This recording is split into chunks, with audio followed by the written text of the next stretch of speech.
आज की कहानी एक नई उम्मीद। नंदिनी उत्तर प्रदेश के एक बहुत छोटे से गांव में रहती थी।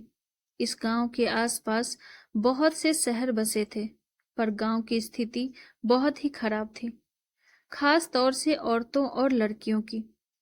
गांव में लड़कियों के लिए केवल 8वीं कक्षा तक का ही एक सरकारी स्कूल था। उसके बाद उन्हें 10 किलोमीटर दूर जाना पड़ता था आगे की पढ़ाई के लिए। इसीलिए अधिकतर लड़कियां केवल 8वीं तक ही पढ़ पाती थी, क्योंकि कोई भी माता पिता अपनी बच्ची को 10 किलोमीटर दूर भेजने को तैयार नहीं होते थे। लड़कों के लिए वहां 12वीं तक के स्कूल उपलब्ध थे, जिससे सरकार की मंशा भी स्पष्ट होती थी कि वह भी लड़कियों को आगे पढ़ाने लिखाने में दिलचस्पी नहीं लेना चाहती थी। अक्सर गांव के लड़के लड़कियों का मजाक उड़ाते थे, उन्हें कोल्हू का बैल कहकर बुलाते थे। बेचारी लड़कियां चुपचाप यह सब सुनती रहती थी। नंदिनी का दिमाग गर्म हो जाता था यह सब सुनकर।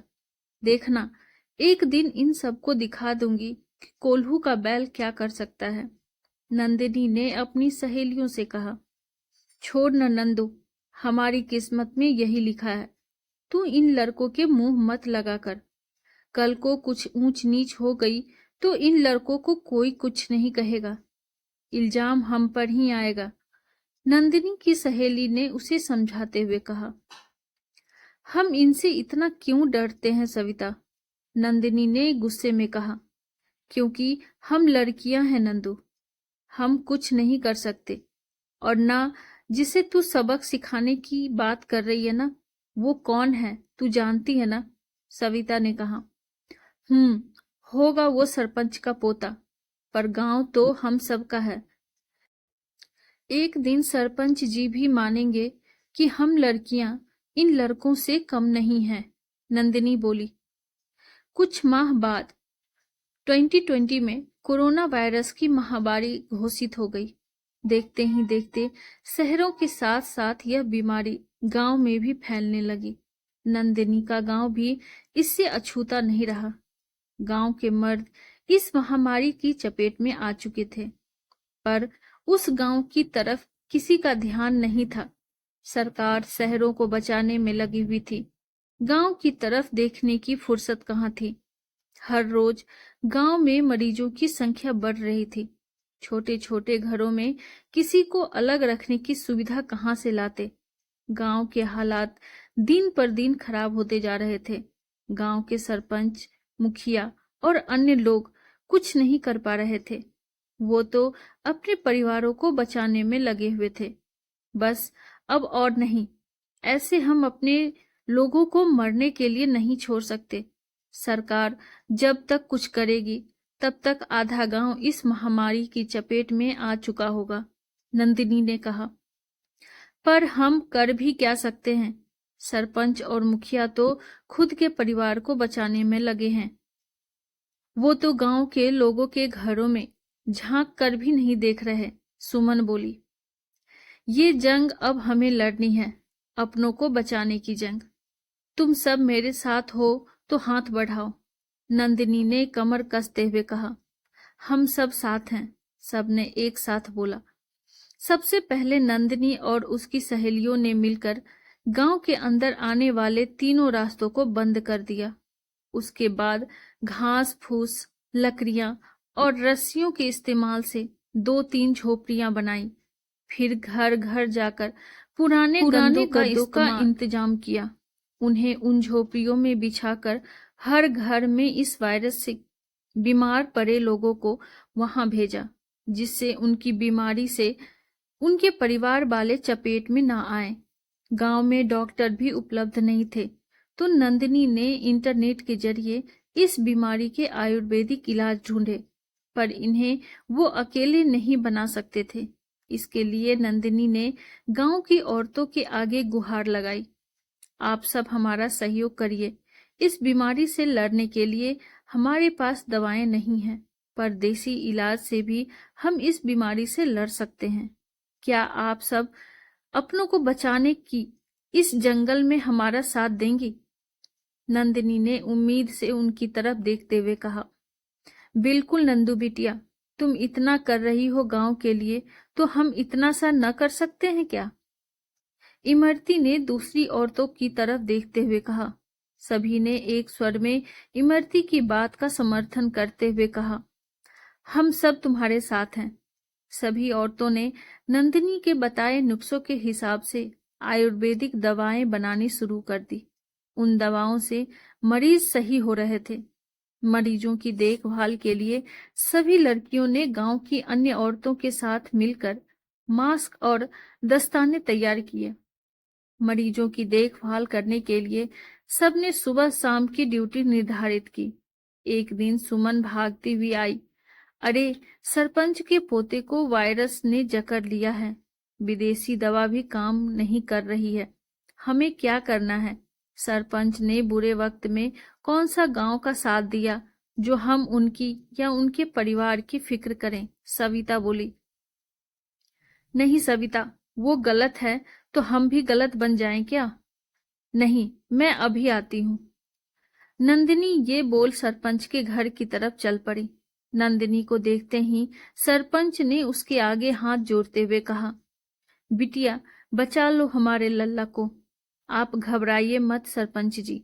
ये लीजिए, ये आयुर्वेदिक काढ़ा है और ये कुछ आयुर्वेदिक दवाएं हैं। आप समय पर इन्हें देते रहें। और हाँ, आपके घर में तो कमरों का अभाव नहीं है। अपने पोते को अलग कमरे में रखें और जब भी उसके पास कोई भी जाए तो ये लीजिए मास्क, ये पहन कर जाए। भगवान ने चाहा तो सब ठीक हो जाएगा, नंदिनी ने कहा। सरपंच ने नंदिनी के सिर पर हाथ फेरते हुए कहा, तुम बहुत बड़े दिल की हो बिटिया। हमारे पोते ने तुम्हें बहुत परेशान किया, पर फिर भी तुम उसकी जान बचाने आई। सरपंच जी, है तो वो हमारे गांव का ही, जान कैसे न बचाऊं। नंदिनी ये कहकर चली गई। दवाओं का अभाव था, पर सही खान पान और उचित देखभाल से सब ठीक होने लगे। गांव में किसी के न आने से वायरस का फैलना भी रुक गया। गांव शहर से कट गया था, इसीलिए ऑक्सीजन सिलेंडर की कमी पूरी नहीं हो पा रही थी।